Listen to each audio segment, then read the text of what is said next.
Welcome ladies and gentlemen to yet another video. And yes, you read the title correctly, I am defending the argument that Rings of Power is actually a good show. God, I hope this doesn't bite me in the ass in the future. So hold back to those pitchforks and torches, and hear my take on it before you actually decide to send me to the noose. Now, before we start with what makes it enjoyable to watch, I'll point out what is harmful for the show's success. Marketing and advertisement. I still remember the age of old.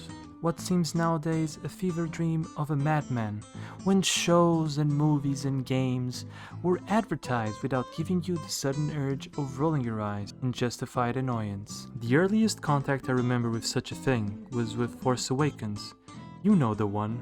And we all know what kind of mess that turned out to be. I still have nightmares of Ma Rei-Su. My therapist says there's nothing she can do to help me now. The first and second movie in terms of sales was a success. But it wasn't because Rey and her, story. It was because of the nostalgia. Fans were itching for something new Star Wars related. And yeah, I guess it was new, but it wasn't Star Wars anymore. The latest movie Solo especially suffered from this, and to be honest, it wasn't even that bad. People were just afraid of setting their money on fire to watch some delusional feminist propaganda movie. And this is when what I'd like to call the cycle of stupidity started. The movies would be criticized for being hot garbage, and the studios would retaliate by saying it's because we were sexist and uncomfortable with strong female characters. It's like they never saw a movie before 2015. With each year and the constant toxic woke propaganda being force-fed down our throats, either through series advertisement or the actual shows, people lost faith and became more and more intolerant with the woke agenda. And this brings me to what repelled a lot of people from watching and enjoy this show, with interviews like these. Immense amount of visual representation and a vast accessibility for every single person in the world to be able to stare at a screen and see a version of themselves staring right back at them. So what's being said in this interview is just plainly stupid and wrong. We don't ever use color, gender, or sexual preference as a qualifier for relatability. It's actually the character's struggles and how they overcome them. It's their fears and dreams. In essence, what we relate or aspire as people. You think Goku being white ever stopped a black kid from trying to go Super Saiyan?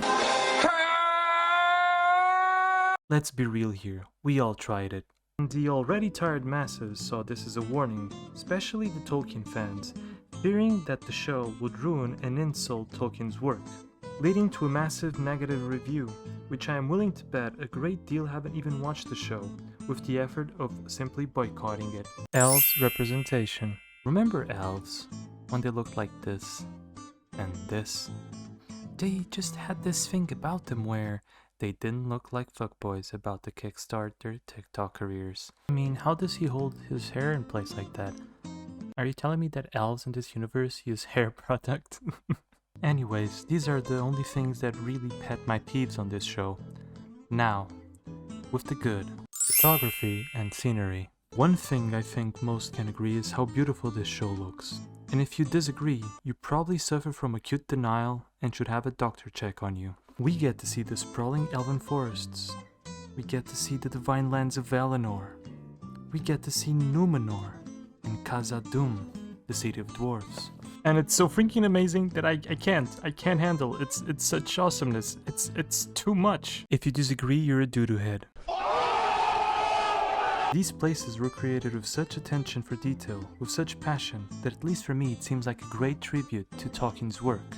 And also, it allows you to immerse yourself completely into this universe. Attention to lore. Warning, on this section I will give a few examples only, or I would spend the whole day on this portion of the video alone. And I don't want that. I don't want that at all. On this scene, we are presented with Fëanor's hammer, the one used in the creation of the Silmarils, which were gems created from the essence of the two trees of Valinor, Lorelin and Telperion, which, by the way, you also see them in the series. You also get to see how Mithril came to be, and, well, I'll let Elrond here do the talking. On one side fought an elven warrior. The heart as pure as Manwë, poured all his light into the tree to protect it. On the other a Balrog of Morgoth, channeled all his hatred into the tree to destroy it. Amidst their duel unending, lightning ensnared the tree. forging of their conflict. A power. A power as pure and light, as good, as strong and unyielding as evil. They say it seeped down the roots into the mountain depths where for centuries now it has waited.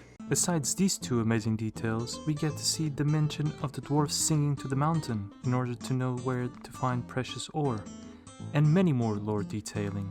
Dwarves, dwarves, dwarves. First things first, they nailed the look, they nailed the accent. As much as I nailed your... You see dwarves being dwarves, which you also see in the Hobbit movies, but here they seem even more dwarfier. The dwarven guards armor looks amazing, and their dwarven temper matches properly. And also, this show is around an age where there's more dwarfs around, which lets us experience more of their culture and their heritage. A new story to be told. This one for me is the one that leaves me the most excited about. The show is set in the Second Age, and Tolkien, as a genius that he was, he has a lot of descriptions of things and happenings during this era, but definitely has enough space and room for amazing storylines to be developed.